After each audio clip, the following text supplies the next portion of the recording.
Welcome to another episode of A Beer with Atlas. I'm Rich. I'm Brian. And we have two special guests today. This one came out of nowhere, and I want to thank recruiter Mike Von Dollen for this one. Mike is with us. I'm here. There we go. There he is. And Mike, how do you know Manny Wright? Boy, that goes back years. Went to high school with him. Played soccer. So Manny Wright, explain to me what you do for Founders. So my technical title is a brewery representative. Okay. So I'm kind of the feet on the street as far as the sales team goes. Gotcha. Work for Nebraska. I cover all of Nebraska. We only have distribution on the eastern half of the state. Okay. And then I cover the western half of Iowa. Gotcha. So it's fair to say that anywhere that Founders is distributed, there's some guy like you that does that exact same job? For the most part, yeah. Interesting. Yep. How'd you run across this job? Man, I don't know how far back you guys want me to go in the history. I guess generally to start, I started in the service industry when I was 16. Mm-hmm. I worked at Old Chicago downtown. I started as a host, turned 19, started serving and bartending. I went over to a new restaurant downtown, opened that restaurant, was the bar manager, and then I jumped on with Premier Midwest Beverage, who is our local distributor here in Omaha. They're a Miller Coors distributor. I worked for them for about 4 years. So essentially, when Founders launched in the state of Nebraska, I was the craft brand manager for the distributor. So I managed all of our craft portfolio. And then Founders posted a job for Iowa and Nebraska, and it kind of helped that I essentially had about a 4-year interview because I was selling their brands and working with their people. And here we are about 2 years later. Interesting. Yeah. That's very cool. Did you know there were jobs like this, Brian? No. That's a good thing I don't know about this. We're going to find out. I'm just going to take notes today. I like you in your position here. I'd rather you not go work for a brewery. Well, we'll see what he has to say. Okay. All right. We'll see. So, as usual, I did some research. Brian did some research. I believe you brought us some beers, though. I did. I think we have about 5 beers that we're going to sample out today. All right. We can do it. Unless that's, I mean. Oh, no. Okay. Don't worry. We can do that. We'll tap out if we have to. Yeah. We haven't done that yet. All right, so let's get into the first one. Whatever the first one is you brought us, let's get into that, and then we can start working through. Look, he's got a cooler, too. Perfect. Dude, yeah, he's even branded. His clothing is branded. Prepared. I wish I was this prepared. So I brought you guys our 2019 Brewed For guides, which are right in front of you. Kind of just goes through a brief history of the brewery on the first page there. Mm-hmm. The white numbers at the bottom per year, that's how many barrels we did for that year. So we're looking at about 600,000 barrels for the year of 2016, which if you put that in layman's terms, the big kegs, the big 15.5 gallon kegs, that would be about 1.2 million of those worth of beer. I mean, that's a few. That's a handful. And that's just one brewery. You know what I mean? That's like, just think of how much volume is out there. Oh, my goodness. There's about over 7,000 breweries in the United States now. Unbelievable. So we've done Founders once before. We've had one Founders beer on this podcast, yeah. We did, Backwoods The Backwards, yeah. Yeah, we did that one back in January. And I instantly fell in love with the brewery and the two guys that started it. Yeah. Just everything about them was like, it was one of those stories that you read where they don't care. They just want to brew good beer. Yep. And they don't care about anything else. And if their patrons like their beer, great. That's all that matters. Not to interrupt you, but I feel like Manny has done this before. Look at this, it's like all little even sample pours. cups. Yeah. And even Dollen gets a little, which is usually discouraged around here, but we'll let it slide this time. He's in recovery. You probably shouldn't have given that. Well, it's hard to run the sound system when you've had a few. True. But all right, so what do we got here, Manny? So what we have here is Solid Gold. It's an American premium lager, light and full flavored. Everybody at the brewery forever has loved All Day. All Day, we'll get into All Day, but this is a 4.4% American lager, dry hopped with lemon drop hops. So you're going to get a nice little citrus kick on the nose. You might even get some of that might even roll over into the taste, but it's nothing crazy. It's just a nice, light, full flavored lager. We had the trademark on the name Solid Gold for beer since 2009. We've been doing variations of this beer in the tap room since then. So I feel like it's a perfect name for this beer. You can use a lot of puns with the name Solid Gold when it comes to describing the beer. But it's something that we've never really had a full-time lager. We only use our house ale yeast And for a long time, the brewery was very skeptical of introducing a lager yeast into the brewery just because of cross-contamination issues. But, the brewers and the owners said, you know what? All day's only going to get us so far. We need something that can maybe punch through that ceiling and reach out to more types of consumers. And we think that this beer is going to do it for us. And I wouldn't say more mainstream consumer, but I guess just a regular lager might be more mainstream than maybe an IPA, right? I mean, we've all been to a craft brewery or a place where somebody walks in and it says, "Give me a Budweiser." Yep. You know what I mean? Like, I always think of that when I go to a football game. Somebody that just is drinking domestics all the time. You don't want them walking out. You know, so if you can make something to keep them in there, that's perfect. And this thing is legit. I've never had this before. Oh, no? Oh, I've had this at our favorite little watering hole across the parking lot over here a few times. So, no, you make a great point, Brian. There's a few very craft-centric bars in town that put Solid Gold on tap, and they have it on all the time. So when a consumer comes in and says, "Hey, let me get a Coors Light or a Miller Lite or Bud Light, whatever it is," the bartending staff is pretty well trained to say, "Hey, you know this is on tap. Just give this a try." And it's kind of a way for people who are maybe curious about craft beer but don't want to dive head first. right. This is the perfect beer for them. People get scared they're going to order something they don't like. True. You don't want to waste the money. I mean, if I was running that bar, I would say, "Hey, just get out of here." So this is this is better for business, I guess. That's why I just drink at the bar. Yeah. It's an easy drinker too, though, because I Yeah. used to drink Busch Light. Okay. Now, Yeah. if I'm gonna have a beer, that's a great beer. That's easy to drink, enjoyable.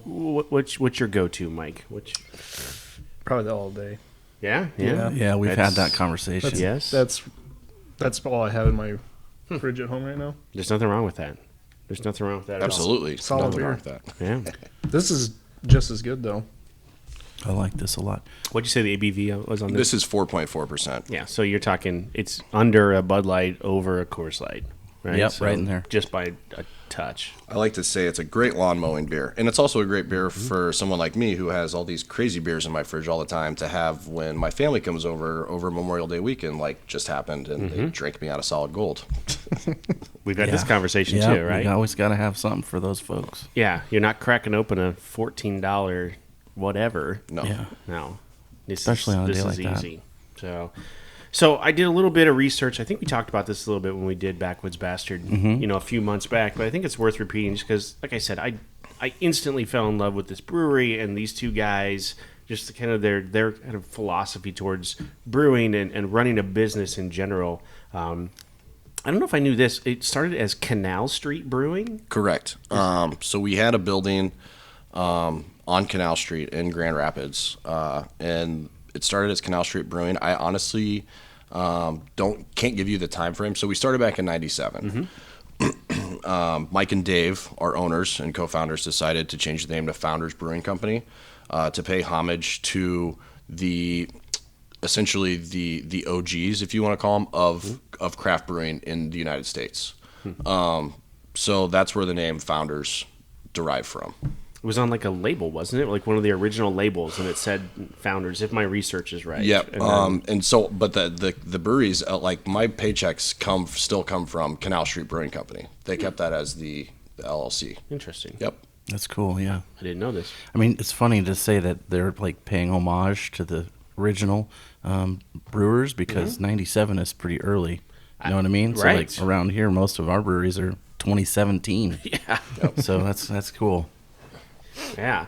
So at 37 states right now, this is as of probably a couple of years ago, and you can probably catch me up on this. Distribution in 37 states with way more barrels. Yeah, this is probably old, 340,000. That sounds like you're probably in 2013. Okay. So we are going to very soon be in 48 out of 50 states. Wow. We are entering Wyoming in the next couple months. So that'll be our 48th state. Colorado was our 47th state. We entered them last October. As you guys probably know, that's a very saturated market. So Yep. I think the brewery just wanted to make sure that we had a nice base and we had kind of some popularity. They were screaming for our beer, so we went there. Yeah, now Wyoming. The only two states we are not in is Utah because if you guys have ever talked about liquor laws around the country, Yeah. Utah is kind of a tough one. And then Hawaii, just because logistically getting beer down there and keeping it fresh and having somebody manage that shelf and those taps, So 48 out of 50. I mean, if they're looking for a rep to go to Hawaii, I would maybe be interested. I think I'd have to tell the wife if there was an opportunity, we'd have to get down look there. at that. Move. Yeah. All right. So, what do you got next for us? Awesome. So you guys are probably familiar with this beer. A little side note on the amount of states we're in.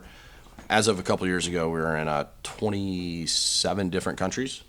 And That's pretty good. Wow. And believe it or not, Sweden is our number one market outside of the United States I would never have guessed that at for all. volume. Yeah. Never would have guessed that. I don't even know how you could guess that. I know. And like why? I would have guessed. I don't even know. Germany. Yeah. Maybe would have been my guess. But Yeah, I don't know. Austria. I don't know. Sweden. That's interesting. It is interesting. So I got a question, and it's related to states, I guess, but how is it determined what states get what beers? So like we have this problem in Nebraska, I feel like, when all these new breweries come in and we're all super excited, and then we just get their standard stuff or their like their overproduced items. I feel like that's going to happen to us here shortly with modern times. How is it determined what states get what beers and for how long? So this was probably an issue for us, I'd say 4 or 5 years ago. Production-wise and the distribution footprint and partners that we use, we're in a pretty fortunate spot where I don't really feel like we limit. We don't limit anybody to what they can get. There are some beers where we do limit quantities just because we only have so many barrels and we only have so much liquid. But for the most part, where you find our beer, availability-wise, that is all based on what our wholesale partners want to bring in. Okay. So we have a full ordering portal that they can jump on at any time and place an order, and then they get that beer 2 to 3 weeks out from the order.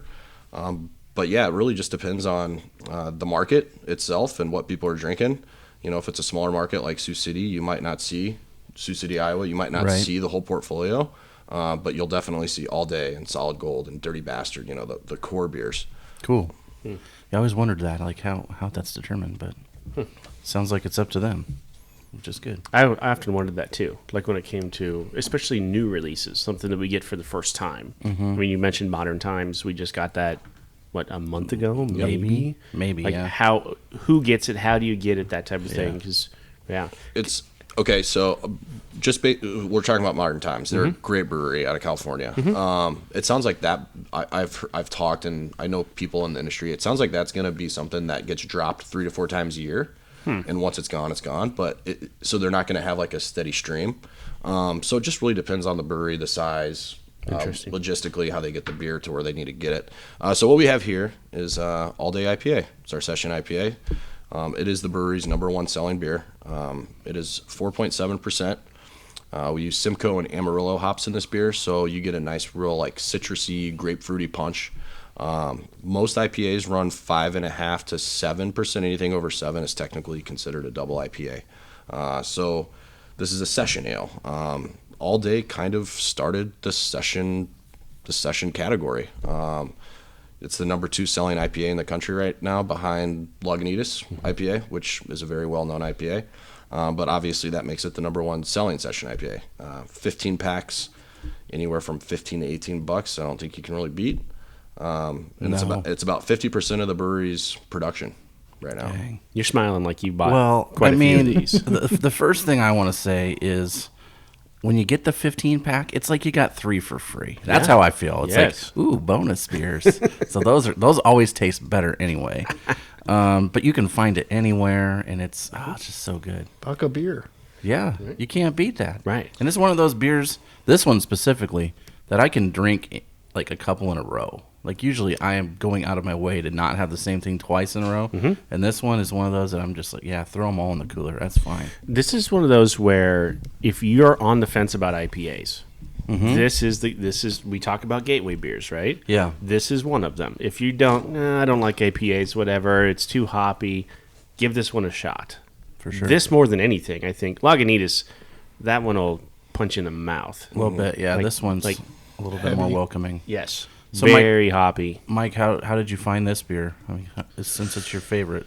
Oh, I think it was up at St. Andrew's Pub, maybe in Benson, waiting for a haircut, and they had it on tap, had it, and haven't That looked was back. it. Yep, That was and it. then found out that gas station by me has it, and Costco has it, and Yeah. He's got all Yep. areas covered now. now I know where to get it, and yeah, and you get it. it's if I'm gonna have a go-to beer, that's definitely my beer. This is one of those that you're going to find at a place where maybe the craft stick out because it's Coors Light, Miller Lite, Bud Light, whatever. Then there's the Sam Adams generally, and then like this weekend I was at a small arena here in town, and that's exactly what it was. It was standard domestics, and then one Sam Adams, which happened to be Boston Lager, and this one. And I thought, well, that's interesting. That but Yeah. if you go and you'll see this over and over again because it is such a popular, easy drinking choice. Well, and like to Manny's point, if it's selling that much, it's going to be in a lot of places, So It's true. That's good. So I feel like this beer is becoming transcendental. Is that the word I'm looking for? In the sense that it can play in the very, very craft-centric accounts and bars. Those guys, and we call it, in the industry, we call it Rotation Nation. The bars that are very craft-centric, they want what's new. They're always rotating their tap handles. And their guests, their customers always, hey, what's on tap this week? Yeah. That wasn't on tap last week. We get all day in those accounts, and a half barrel doesn't even last a week because people know it. But we can also play in the places where maybe a lot of craft drinkers aren't going because they are familiar with it. So it's a fun brand to get to sell.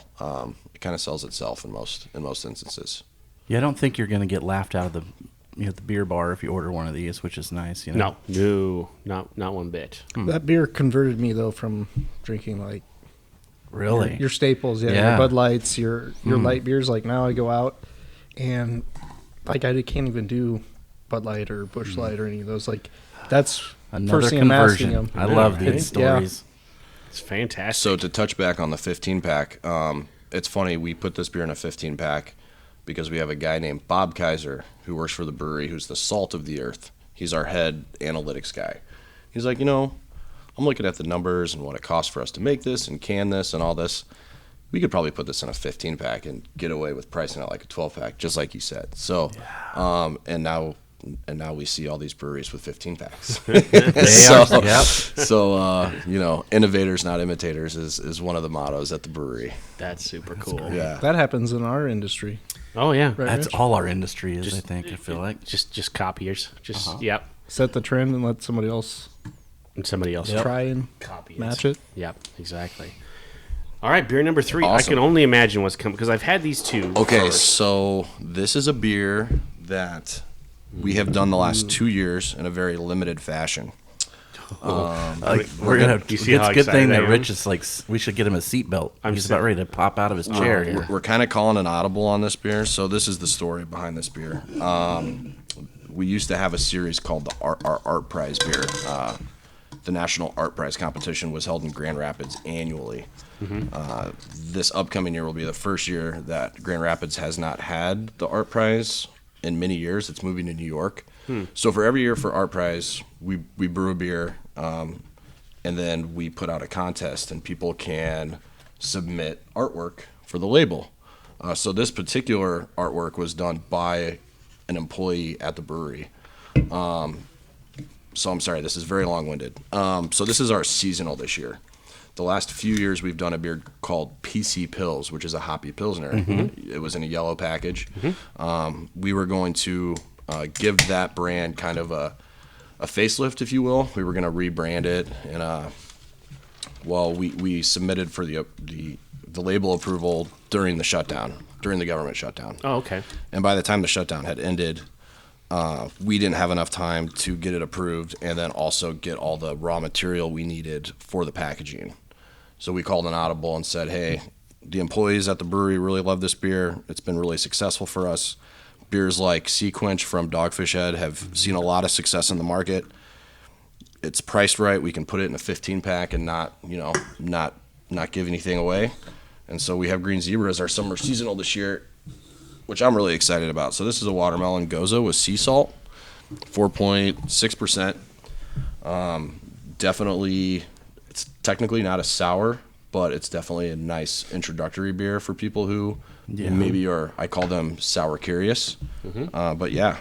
I like that term. I'd wear that on a t-shirt. Sour curious. Yeah. Oh yeah. Here's the thing. There's a lot of breweries that have tried to do watermelon in their beer. Yeah. And it never comes through.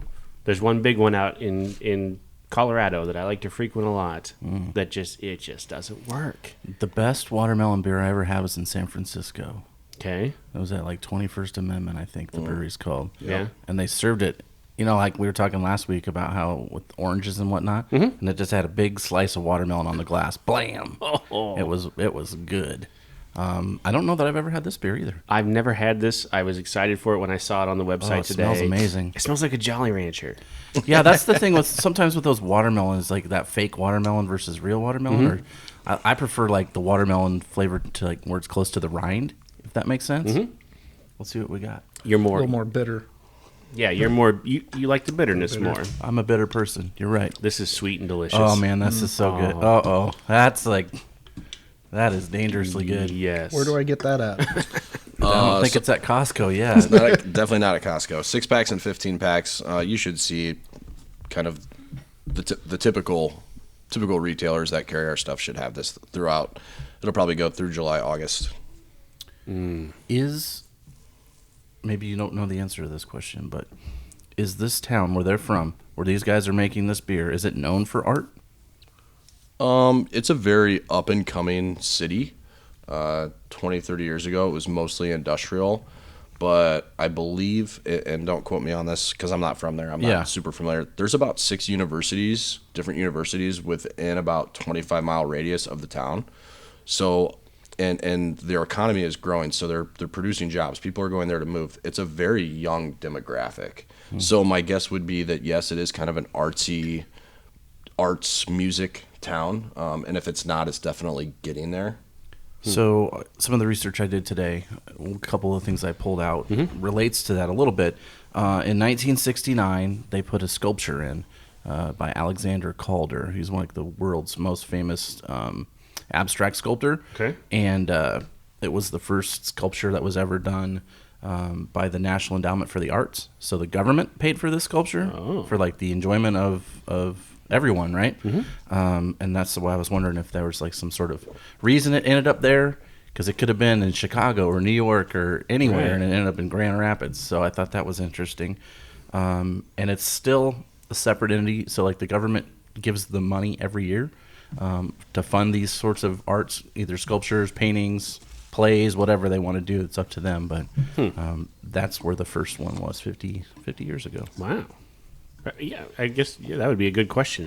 Is the arts prominent up there? I guess if there's colleges up there, then that kind of makes sense. Yeah. Interesting. I have a question. Do you have more of this beer? If not, I'm going to have to leave and go buy more. So pause it. I might, but I have some appointments today that I'm going to sample some people who are going to hopefully buy some 15.5-gallon kegs of it. So I will I'll purchase. put him on the list. Sounds like he needs one keg. Green Zebra. If you see it someplace out there as Buy you're out there, it's definitely worth a shot. Yeah, it's super good. Oh, yeah. This is one of those that's so good I don't want to drink it. So I'm just letting it sit there for a minute. it doubles as a great palate cleanser. So if you want to hang on to what you have left, we have a couple big boys coming up. Okay. So it might be good to. I feel like Manny knows what he's talking about, so I'm going to do that. For the newbie drinkers, though, that's a good gateway beer. Absolutely. Like yeah. if you're afraid to try that sour. Well, or some of definitely, those yeah. other For ones. sours, it's a great Yeah, that's Or introduction. even fruited Light beers. beer. You Yeah. know? They don't have to technically There be you go. sour, but some people don't even want that in their stuff. So. Yep. Exactly. Ooh, that's good. Yeah. What else you got? I want to know more about this area. Well, we were talking about the industrial part, or like how it used to be. Yeah. 5 of the world's biggest furniture makers were from this area, right? So they were making, like have you ever heard the term stickly furniture? So it's like a handcrafted furniture that's usually in arts and crafts houses. Frank Lloyd Wright uses a lot of that sort of stuff. So in the 1800s all the way up until like the 30s, that's where a lot of this furniture was being made in huge factories making furniture. And then in the 60s, it flipped, and now it's like if you have office furniture, it's probably from here. So like all the big office furniture companies are making desks and cubicles and so it's like a big thing for that. So it was for a while known as Furniture City, and then it was also sometimes known as River City, and now we also hear it as Beer City. So I found out there's like 80 some breweries in the area, which is a ton. That's a lot. And I wish I would have wore it today, but I bought a new, as me, I like hats. So I bought a new hat this year for their minor league ball club. So like here in Omaha, we have alternate nights, and they had like the pothole night, which I was a fan of that one. And then they have like Omaha Sizzle, which is a steaks, Runza. So we have a lot of those here. In this town, they are the Western Michigan Whitecaps, so the single A team for the Tigers. Their alternate name one night is the Beer City Bung Hammers. So that's awesome. That's the hat I have. It has a pint glass on it. Yeah. And then he's holding a bung hammer and he's swinging like at a baseball. I see your face. You want to know? I wrote it down. I do. You know what a bung hammer is? No. So he knows what's going on.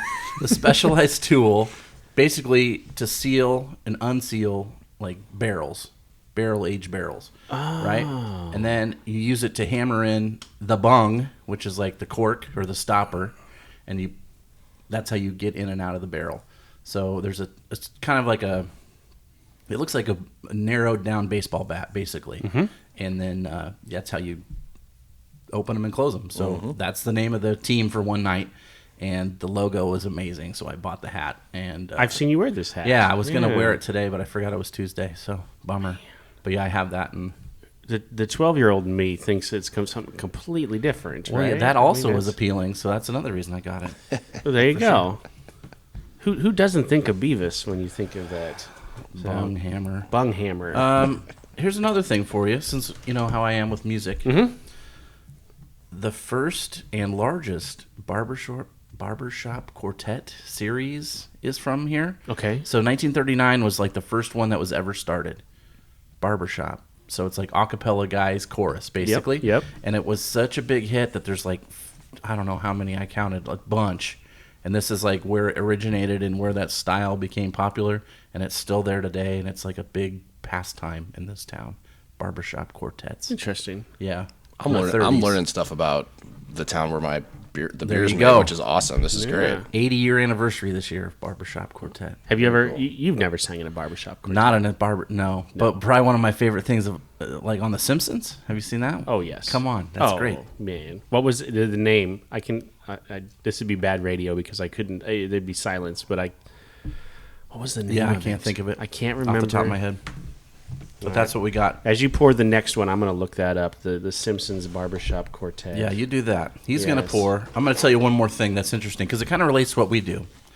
In 2011, Newsweek called this place a dying city because all the population was leaving, right? Yep. So some city officials decided that they wanted to counteract this and show that it actually was not this way, and you should come and move here, like he was talking about earlier, Manning was, about how people are coming. So they got 5,000 people, and they do a lip sync video in 2011. This is like the first big viral video. Dolan's right? all excited. He saw it. It won an award for like best use of social media. It had the record for about 3 years of the most people in a lip sync video, and it was basically just like, talking about how it was a great place to and come here and move here and all that sort of thing. And Roger Ebert called it the greatest music video ever made. And I think Dolan has it saved on his YouTube favorites. Maybe he's nodding yes, so we're going to say that he does. Thank you, sir. So the barbershop quartet from The Simpsons, the B Sharps. The B Sharps. We should have known that. Yep. That's bad on our part. Yep. All right, Manny, we're ready. What you got? So we've mentioned this beer a couple times today. Here we have Backwoods Bastard. There's a lot of story to go into this beer. So we do a beer called Dirty Bastard, which is our Scotch ale. It's an 8.5% Scotch ale. We take that beer, we age it in a barrel for about a year, and we get Backwoods Bastard. This beer is 11%. I feel like the bourbon barrel aging really brings out some nice notes of vanilla. Some people have told me that they get chocolate in this beer. There is no chocolate in this beer, but that could just be from the roasted malt. Just from the barrel, or too. maybe the barrel. But phenomenal beer. I get some caramel. Maybe you get a little peat. Maybe some like raisin or prune. Some smoke. Fun story about Dirty Bastard. You were talking about the history of the brewery. 1997, When we opened the brewery, we were brewing a pale ale, an amber ale, a hefeweizen, and a porter, I believe. Those 4 styles, kind of just like run of the mill, like what people were drinking in craft beer. The brewery was getting ready to go bankrupt. The bank had actually come and put chains around the fence to get into the brewery. Oh, nice. It's like a movie moment. Yes. Mike and Dave. So we did do a beer historically called Bolt Cutter, and that is because they took bolt cutters and went. So anyway, long story short, Mike and Dave they say, you know what, if we're gonna go down, we're gonna go down brewing and drinking a beer that we want to drink and that we like. So they came up with this big badass 8.5% Scotch ale called Dirty Bastard, and Dirty Bastard is literally the beer that saved the brewery. They never looked back after that. If it weren't beers like for Dirty Bastard, we wouldn't have beers like KBS or All Day IPA or Breakfast Stout. So Dirty Bastard is very near and dear to our hearts at the brewery and to Mike and Dave, our owners. But the barrel-aged version, the Big Brother, what we're drinking right now is just, man, it's dangerous. It's a little too approachable for 11%. This is your style. Yeah. Anything big and boozy is my style. But yeah, I love this. It goes beer. down easy though. Mike, really are you a stout guy at all? Yeah, here and there, one at a time. That's generally my answer too. Yeah. One at a time. It depends. Yeah, I'm gaining on you here. I'm growing you a little bit. Depends on the stout though. That's true.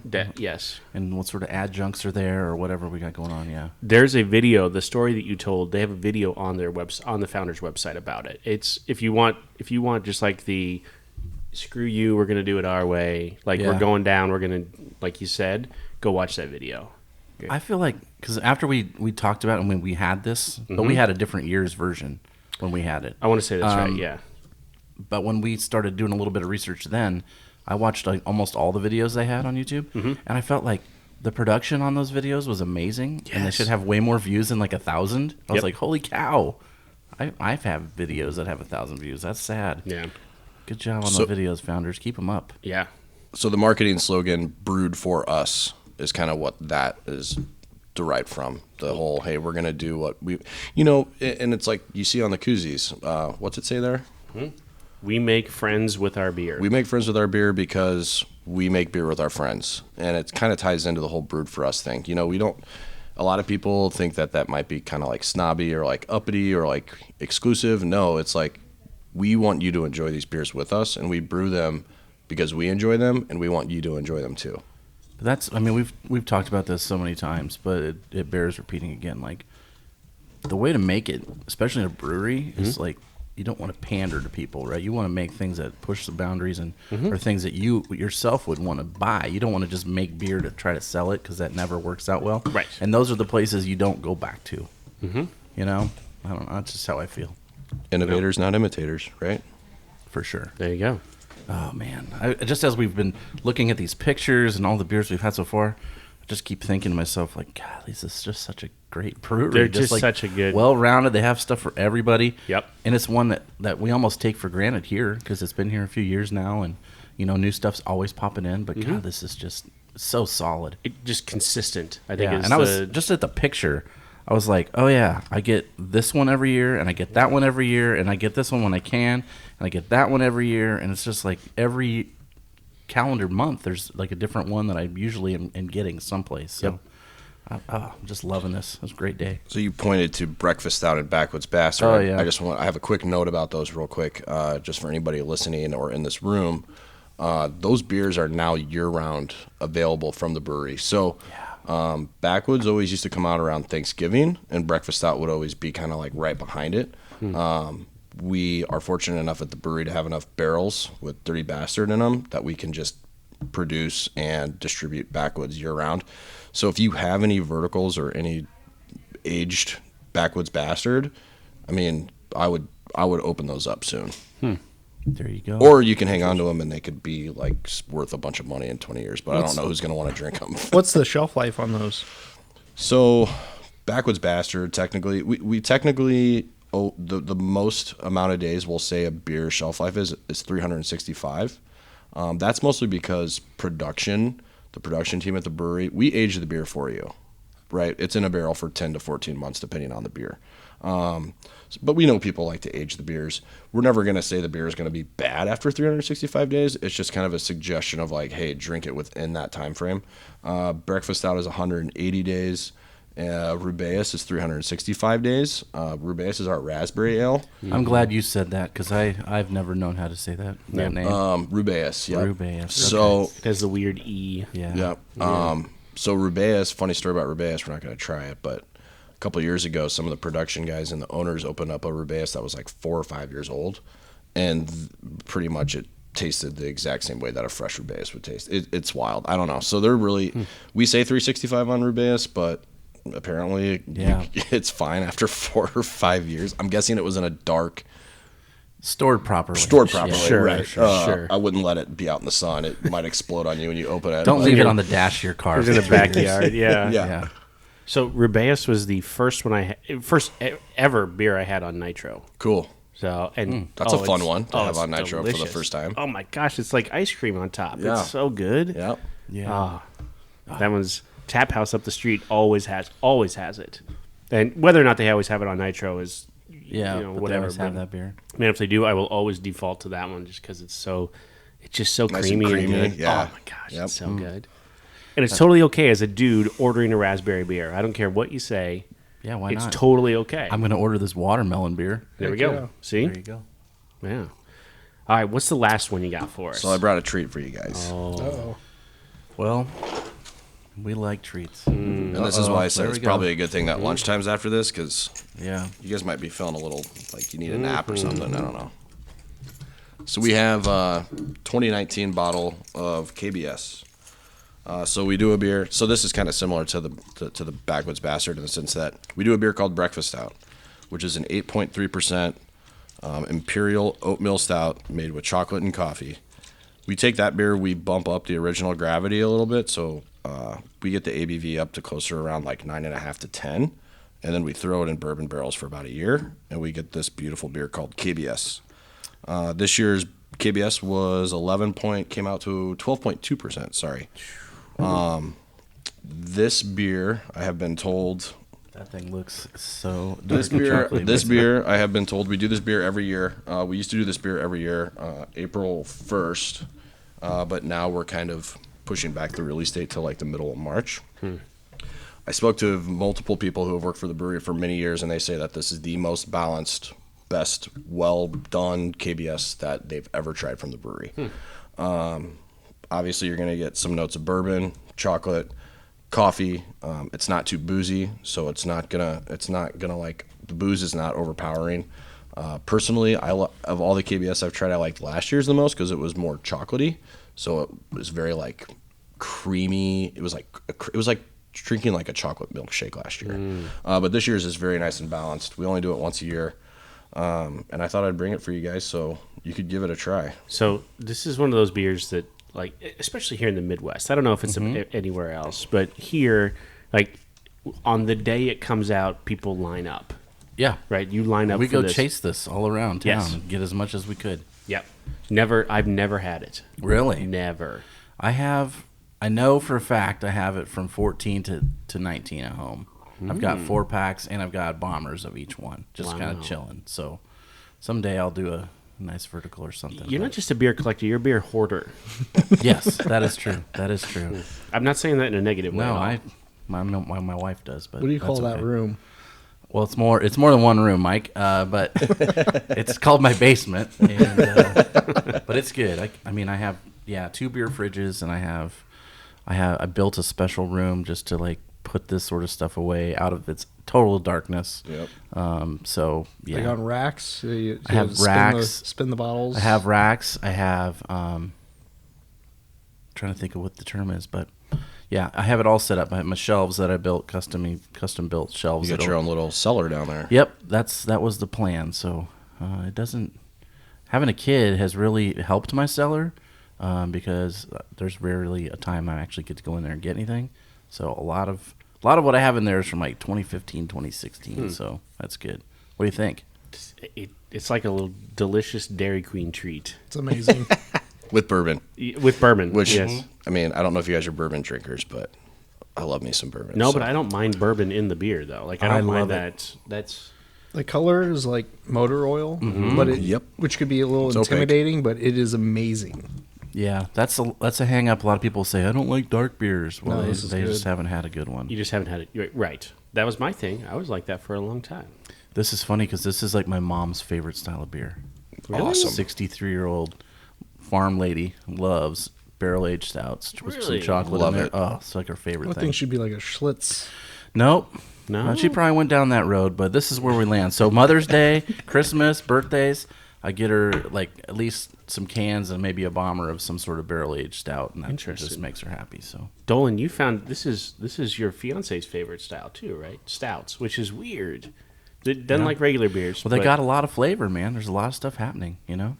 Man, that's jumping in the deep end, though. it's absolutely jumping in the deep Yeah. end. Oh, that's good. That's Yeah. really good. I'm glad you said you hadn't had this yet because you're familiar with the brewery. Yes. So, and you've had beers from us. Mm-hmm. So this year, when we release this, it's the most KBS we've ever put out. You could probably tell just It's looking still at in the shelves. marketplace now, yeah. So the brewery's idea was, it's technically not a seasonal; it's a barrel aged release, which are supposed to be more limited. But we put out enough, knowing that we communicated with our distributors and our good retailers and said, the brewery does expect this to be kind of a seasonal. We think it's going to be on the shelf for a month or 2 months, and it's for the very reason you said. I can't tell you how many times I've been in a store doing a sampling, and people are like, "Oh, I always have all day, and I love your breakfast stout, and I've had Centennial, and I've had Dirty Bastard," and they say, "You know what? I've never had. What's that KSB beer?" Yeah. And I'm laughing like, "Oh, you mean KBS?" And I'm like, yeah, like it comes and it goes, and I never get to try it. So I think the brewery's idea with the release this year was we want this to hit the lips of the people who are loyal to the brewery and buy our product and love our product, but have never had the chance to have it. And hopefully we achieved that this year. Yeah, I mean, it didn't. It's still there, which is great. Like I have bought in 2 4-packs this year, and I drank one of them. Usually I just put them away, or maybe I'll have one bottle just to see what it is like this year. So, yeah, it has. And not gone unnoticed. if you've never had it, granted, like the price point might be a little shock. It could be a shock value. It could be a little shock to bit. some people. But What if you drink beer at a bar? Right. Sure. It's a you're good paying deal. more than that for sure. So 4-packs, right? Yeah. What's the price on a 4-pack? anywhere from 15? $19.99 to $22.99, depending on the retailer and what kind of margins they're trying to make. yes, around that. So standard like treat. Hy-Vee, like our Yeah. standard grocery store is going to be that right around there. right in that area. But I guarantee you, if you went and got a pour of this somewhere, you're paying more than that at the bar. You're probably so- paying $1 an ounce. If you're going to a bar and buying this. Yeah, and that's if they have it. Street value. We were talking about lawn mowing beer. We've said that a couple times. Breakfast stout is my sidewalk mowing beer. Like in the wintertime when I'm scooping snow. Scooping snow. That's what I had this year 2 times. After I did all those drifts, that's what that was my reward. I could see I that. always have that beer in my fridge, always. And it used to be like you said, you couldn't get it, so it would be out just for a short time, and then you had to like hoard it and slap hands if people try to take it. But now you can get it anytime, and I love it. It's so good. I remember when I was working for Premier and we launched Founders in the state of Nebraska, and it was in October or November. And the brewery back then, 5 years ago, breakfast stout was like a pre-order. The distributors around the country would give the brewery a quantity of what they wanted for kegs and package about 4 to 5 months out, and the brewery would brew to order, right? So when we launched in October, November, well, there wasn't much breakfast stout laying around. That stuff got swallowed up so quick, and it's like you said, the evolution and the growth of the brewery. Now, if you want a 4-pack of breakfast stout, you can just go out and get it, which is really cool to I see. see it all the time now. Yeah, Yeah. next time you see it, buy it because it's amazing. Well, it's got to have a good shelf life, too. Yeah, So- for the most part. So, really funny story about KBS, real quick. So, KBS stands for Kentucky Breakfast Stout, right? About 2 years ago, I don't know who the group was, but we got a group. There was a group of bourbon distillers from Kentucky who sent the brewery a cease letter saying, you cannot put the word Kentucky on anywhere on the bottle because you guys cannot prove that all of your bourbon barrels are from Kentucky. If you know anything about bourbon, it used to be that only real bourbon came from Kentucky, right? Well, now I think it's looked at as long as it's 51% corn mash, it's technically considered bourbon. Right. So we had to take Kentucky off the label. But luckily for us, our brewmaster's name is Jeremy Kosmicki. So on the bottle, it says KBS. Everybody still knows it as Kentucky Breakfast Stout, right? But it says Cosmicky's Breakfast Stout. So it just worked out. But yeah, kind of a funny story. That's really good. Yeah, I never noticed that before. So if you have any bottles, it'll probably be 2017. Yeah. That would have been, I think, the last year that Kentucky would have, okay. that word Kentucky would have actually been on the bottle, which is kind of cool. I know for a fact on Friday I put a 2015 bottle in my fridge of that. So I know that. I know I have that for sure. Did you trade for it or something? Like, No. how did that? It just. I just had it. Huh. Just kept it. I love just the extra stuff on the bottle right here. It's I like that thumbprint or the fingerprint. That's their barrel age series. The up there. barrel age, yeah. Yeah, that's what it looks like to me, but it's Yep. just that wood green. is good for everything a flavored stout ought to be good for. Yeah, It doesn't get any easier than Like that. grandma. Like, it's got to be good for grandma. That's So I'm right. sure she likes it. that's for sure. Or mom. Was it mom or grandma? Well, she is a grandma, so you're right. Okay, on both okay, accounts. got it. You're right on both accounts. Here's a couple more little things about the town and the area and all Yeah. that stuff, and then we'll kind of wrap it up. And I have a couple more questions for you too. but, Absolutely. this area, this town has minor league affiliates for Detroit Pistons, Red Wings, and the Tigers. So they got a lot of sports. They had 3 other independent basketball leagues there. So like semi-pro, where the players are actually getting paid to play basketball. Okay. They have 3 different soccer leagues there, which might interest some of you folks.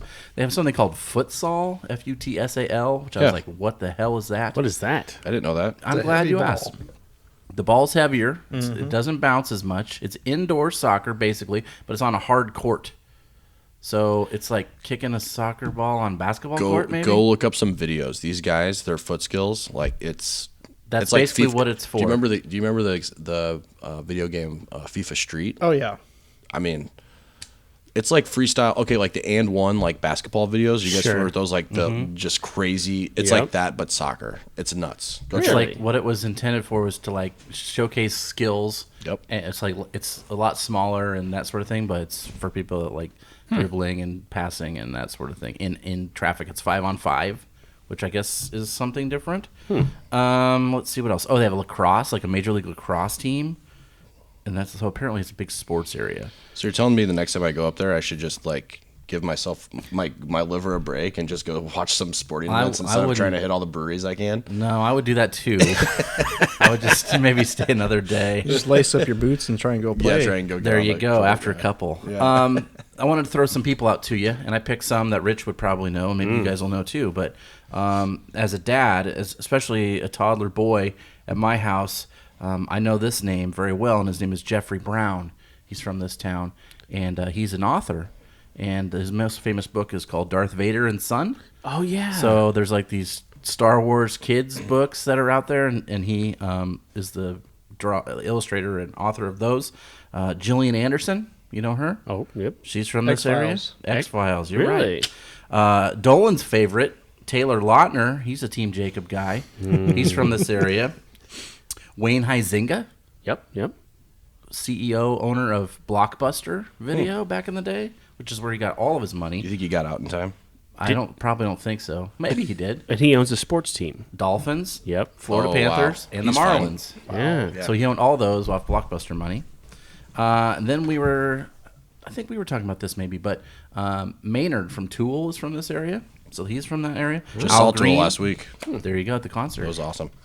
They're just touring now. Tool's all around, and their new album's coming out this year. Jeffrey Daniel. That's a name we've said on this podcast. Jeffrey Daniels. Yeah. Not Jeff Daniels. Not Jeff Daniels. Not him. Jeffrey Daniel. He was the guy that we talked about that taught Michael Jackson how to moonwalk. Oh, that's right. He's from this town. So he's from Shalimar. And then DeBarge, 80s like soul band and group, I guess. They're from this area. Anthony Kiedis, Red Hot the Chili Red Hot Chili Peppers. Peppers. I got a fun story on that real quick. There you go. So my cousin Shane, he has a show out in L.A.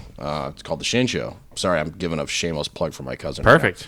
I don't know how I can say this because it's supposed to be like anonymous, but he's good friends with Anthony. He was an integral part in Anthony's recovery from drugs and alcohol. So I got to meet Anthony Kiedis back in high school when they came for the By the Way tour, thanks to my cousin. Yeah. But Anthony's a great guy. That's awesome. Sweet. I did not know he was from there. That's awesome. Yeah, really cool. I've always loved Chili Peppers, even before Blood Sugar Sex Magic. Like that was So the skateboard music. The old stuff's great. Yeah. Mr. First like time- Mr. Bungle, Primus, Yes. like Oh, yeah, yes. all yeah, that yeah. old stuff.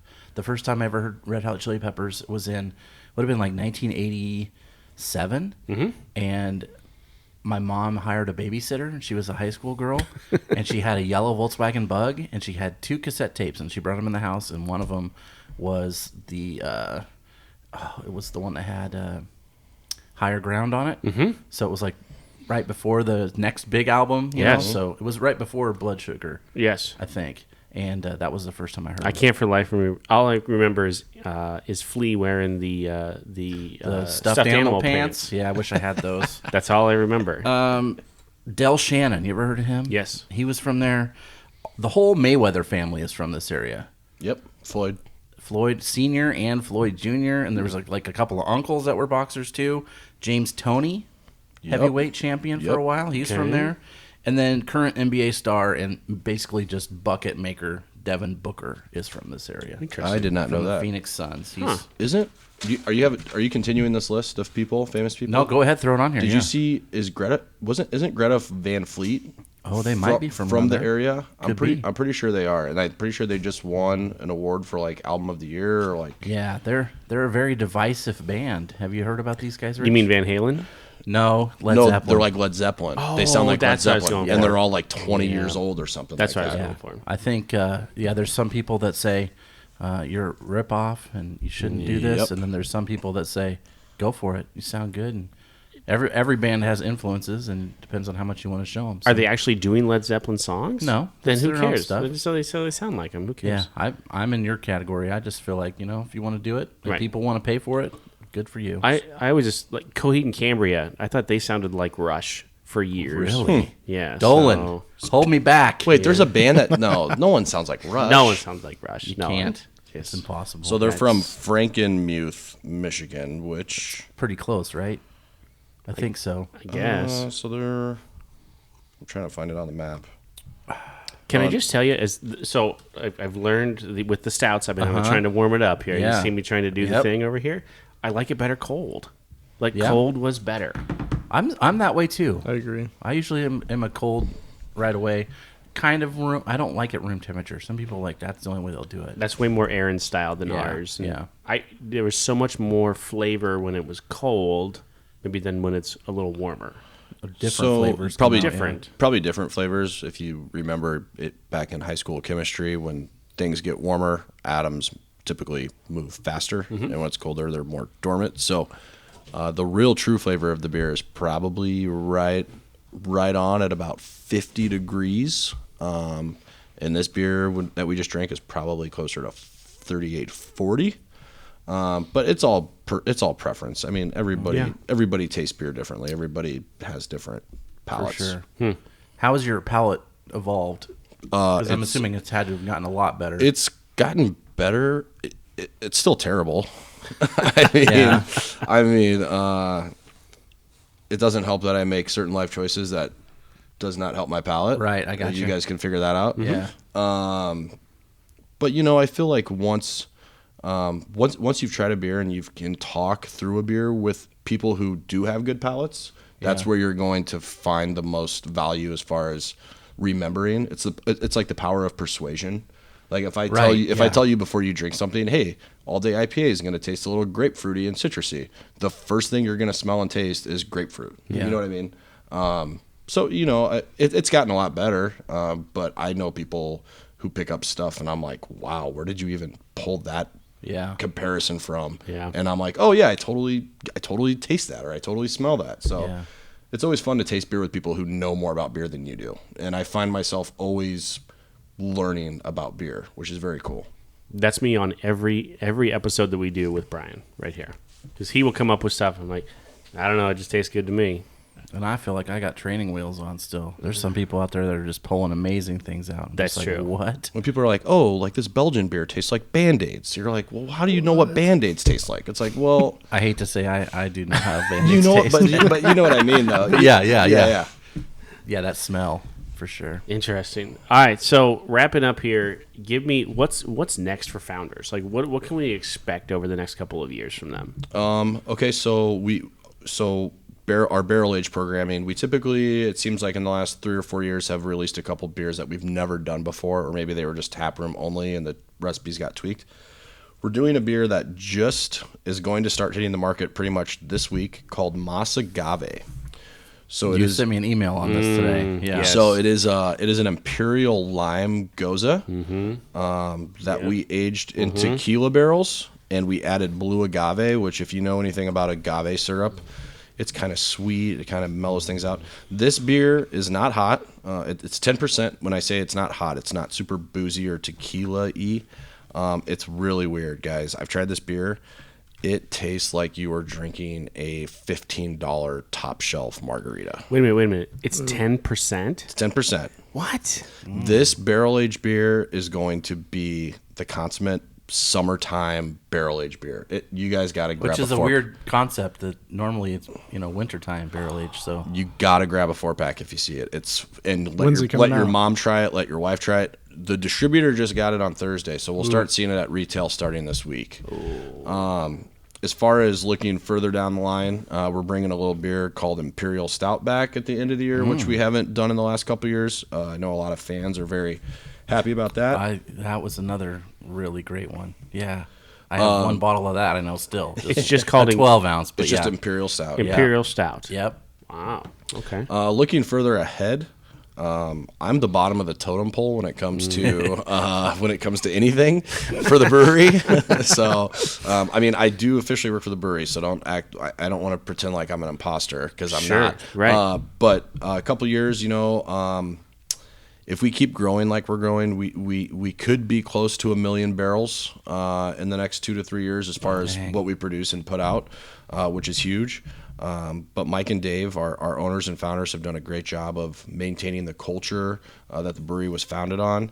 And we like to drink beer with our friends, and we like to make beer with our friends, and that's kind of where we are. How involved are they from the day-to-day operation still? I would like to think they're. They have we have a really great upper management team under Mike and Dave that do a really great job with years and years of experience in this industry. They busted their asses for years to make this brewery what it is. They had to cut through chains, it sounds They like. were cutting through chains. Yeah. They were bartending. They were delivering kegs. They were making the beer. They did everything. So to see this little seed grow to what it has for them is very inspiring to, I think, all of the employees at the brewery. Mike and Dave are definitely still the face of the brewery, for sure.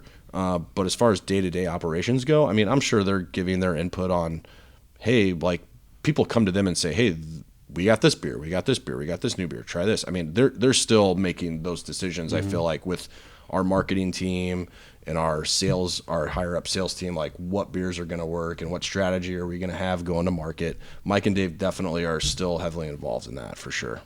My question, I guess I have two, but one of them is, what's your favorite part about what you do? Oh, man. And why is it good to work for Founders? Man, that's tough. So I guess when I started bartending when I was 19 years old at Old Chicago downtown, that was 13 years ago. That location was very busy. Yeah. It's changed a lot down there, right? Yeah. And I just remember always thinking when brewery reps would come in or distributor reps would come in, I just remember thinking, I think I would be okay. I want to be a beer guy when I grow up. I just want to be a beer guy. Me too. And then the evolution of my work history and experience, and then I got to go work for the distributor, which was a great experience to see it from that side of the business. And then when Founders posted a job, it was like I had multiple opportunities to go work for other breweries while I was at the distributor I was at. Mm-hmm. But I never loved their beer enough. Wow. So when Founders became an opportunity or potential opportunity, I jumped on it because I love the beer and I love the people I've got to work with. The thing I love most about my job in this brewery is probably the people that I get to work with and work for. And the people, and when I say work with, I'm not only talking about the people who work for the brewery, but I'm talking about the fact that I get to work with distributors and the wholesalers and help them try and sell our beer. And I get to work with retailers, so people who manage restaurants and wine and spirits departments, and the personal interaction is very cool. And then it doesn't hurt that I pretty much make my own schedule. That's good too. Yeah. So as long as I get my stuff done, but I work weekends. I'm doing promos, I'm doing tastings, I'm doing tap takeovers. It's not necessarily easy work, but it makes it a lot easier that I get to sell beer. Yeah. Yeah. Man, that's great. Sounds like a perfect this is a job. dream job that I didn't even know was around. Well, they're not hiring anymore, Brian. No, it's filled. It's filled. I got that. You have to stay here. Yeah, okay. I'll do that, I guess. Huh. I got a question for you. Yeah. So, coming from a rookie or a less, I guess, well-rounded beer drinker compared to you guys, for founders, what would you go out and recommend for somebody who's never had one of your products? And, like, what's the one that you would say, go get that, try? I mean, if we're talking about somebody who's skeptical towards, I can't tell you how many times I've had a sampling and someone's like, I don't like IPAs. And I'm like, all right, well, I'm still going to make you try all day. And typically the answer is, no, that's not that bad. And you know what? I'll take that. Yeah. Because I just let somebody try a beer of a style that they thought they didn't like, and they thought it wasn't that bad. So I'll take that. Honestly, Dirty Bastard. I feel like Dirty Bastard is a beer that when you try it for the first time and you don't like beer, it's a beer that people are just so intrigued by. There's so much going on in the flavor. And porter also, it's dark. Some people, that's another, remember when you said people are like, oh, I don't like dark beers. Yeah. Yeah, you put a porter in front of somebody, our porter's fantastic. Got those chocolate notes and that roasted. Yeah, it's all good. That really isn't the way I thought you would go. I really thought you'd go solid gold first, and then I mean, yeah, sure. I mean, solid gold. Like, I'm not saying I love solid gold, and I think solid gold probably hits the mark for a bigger percentage of beer drinkers. But if I really want to show a consumer or somebody, a guest, whatever, what the brewery is about, it's beers like Dirty Bastard. It's beers like porter. Yeah, that makes sense. I mean, if you're let's say you're at the grocery store and he's doing a pouring, and you're willing to try it, you're probably already past the solid gold stage. True. True. I don't. That's just my thinking, but But there are people who will be walking out with like a 24-pack of whatever domestic beer, and I'm like, hey, come over here and try this. yeah, And I'm like, hey, you can get hook them this, if you can. You can get this beer for $2 more, a 24-pack or whatever And it it is. tastes good. Yeah. Catch the Miller Lite guy walking out. That's the drinker. Yeah. Yeah. Because that's my domestic go-to is Miller Lite. Is Miller Lite. Yeah. Right. go. Yeah. Whatever. Thumbs Dude. down. Busch over Wow. Light. Wow. Whatever. Get out of here. Yes. Yeah, that's old you anyway, Mike. I don't even drink that anymore. Yeah. That's all I got in my fridge. My neighbor wouldn't even come over to my house anymore because I don't have Busch Light. Yeah. Well, that's Is it- tough. He's is it- gonna have to move. He doesn't seem like a nice guy. Yeah.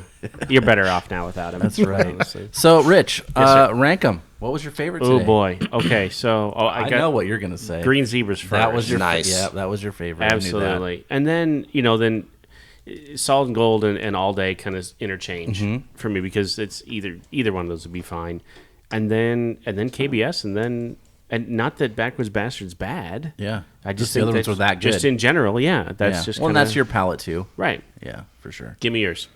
Well, yeah, KBS, duh. But then that Green Zebra, that was amazing. Yeah. Like, I will go get some of that for sure. Like that's one that you want to share with people too. Yep. Like open some eyes. So I'll be grabbing that one I will mow my lawn a lot and drink that a lot too. every day. yeah. You just mowed yesterday. I Yeah, don't care. I still got to go back out I there. need again, another one of so, these. Yeah, Yeah. Mike, give me your.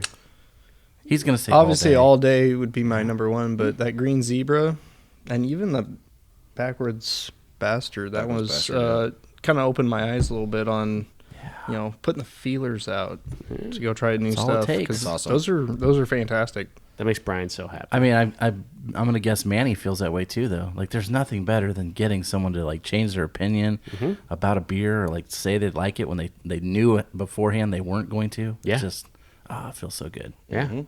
So if you had to, what do you have the most of, Manny, in your fridge? All day for sure. Okay. I'm a hophead. Yeah, I'm definitely a hophead, and all day, long before I worked for the brewery, has just always been my go-to. It is what it is. have they jumped on the hazy train, or are they going to? Do you think? So the last couple of years at our annual business plan meetings, when the whole company is together, there's a slide that goes up, and it's like, these are the styles we will not brew this year. And the last couple of years, hazy has been on there. So, I think we kind of missed that train as far as innovation goes, right? Do I think that a hazy IPA do I think we would knock it out of the park and it would just crush it? Absolutely. Yeah. But, we've talked about it. We've talked about the culture. We've talked about innovator, not imitator. Like we have our beers. We have our culture. We're doing all right. We're pretty healthy right now. The new beers that you are introducing are so different anyway. So they don't need one. You know what I mean? Like they don't. Right. Some breweries, that's all they've got is hazies. So if you don't have to have one, why would you do it? It's definitely kind of a fad right now. I personally think it's not a fad, and it's going to continue to evolve. Yeah, I think so, you get too. like milkshake IPAs yeah. and all this stuff right now. I feel like the beer industry in general is kind of split 50-50 on, is this thing really going to last this long? Is it sustainable? Where I'm in the opinion of, you've really hit a market with consumers that might not drink IPAs. That don't like IPA. That try a hazy IPA and they're like, "Whoa, this is great! I can drink this." Rich. So that was me. So I mean, I think it definitely helps. I think anything that's good for gathering new customers, new consumers to craft beer is good for craft beer, and it's good for everyone, right? Because with these hazy IPAs, those palates might evolve and might change, and they might get into more of the West Coast style IPA or. So anything that's good for beer is good. Craft beer is good for everyone. Our opinion. Is my opinion, I should say. Yeah. If you make good beer, you'll be fine. There's something to be said for consistency, though, right? We talked about that when we did Sierra Nevada a few weeks back. Yeah. There's something about just consistency. When I know I go get a 15-pack all day, it's going to be the same as I got last time. It's the same as I got last year. Yeah. Right. What's the best thing about going to the brewery? Getting to see. Okay, So I'm based in Omaha, right? Yeah. So my boss is in Milwaukee. We have about 4 guys up in Wisconsin. So our area is Wisconsin, Iowa, Nebraska. We have another guy that does what I do on the east side of Iowa in the Quad Cities. So west of me, there's nobody until Denver. So I'm kind of on an island. Yeah. So when I go to the brewery, the best thing is getting to see everybody. Right. There's about 90 people in the company that do what I do across the country. Cool. We're known as brewery reps, and then the market managers who help manage our wholesalers and our bosses, there's about 40 of them, 30, 40 of them. And then you have the regional directors and the VP of sales, whatever, and then Mike and Dave. But the best thing about going to the brewery is trying stuff on tap that you can only get at the brewery. And then, it's a second family. So getting to see everybody that I work with around the country and people that I went through onboarding and training with and kind of seeing where they're at. And it's just a big party. So not unlike our the folks that aren't in this office. Right. When we have those come-togethers. When our remote staff comes to Omaha. Yeah, exactly. Cool. Huh. All right. Well, Mike, I cannot thank you enough for introducing us to Manny. He had sent me an email about it, and I completely missed it. And then he came back to me again. He's like, "Hey, did you see that email?" No, but I need to respond to it right now. Yeah. So, Manny, thanks for coming in. Yeah, absolutely. Thanks for those beers. Thanks, man. Bringing us some beers. Those were fantastic. Those were great. We could do Founders at least once a month, and I think that'd be okay with me. Yeah, I agree. There's so many good fun. beers to choose. I was going to say we might run out of beers, or maybe I just have to bring like one once a month. There you go. We could do that. You could do that too. That'd be fine with me. So, Brian, we ain't going anywhere for a while. Yeah, let's have another beer.